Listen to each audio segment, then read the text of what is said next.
ইসলাম হচ্ছে না দেখে না দেখে। আল্লাহকে দেখছি নাকি? দেখি নাই।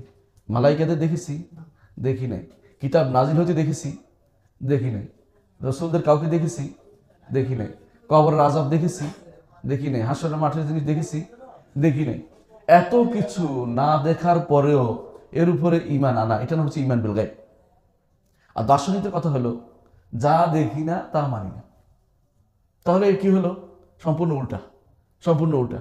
অথচ আজ এইগুলি বেশি পড়া হয়।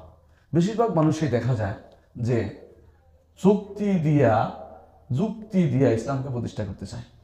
আমরা বলি যে না, যৌক্তিকতার মাধ্যমে ইসলামের আদর্শ আপনি দেখাতে পারবেন, যেটা যৌক্তিক জিনিস, সেটা বলতে পারবেন, কিন্তু ইসলামকে যুক্তি দিয়ে প্রতিষ্ঠা করতে পারবেন না।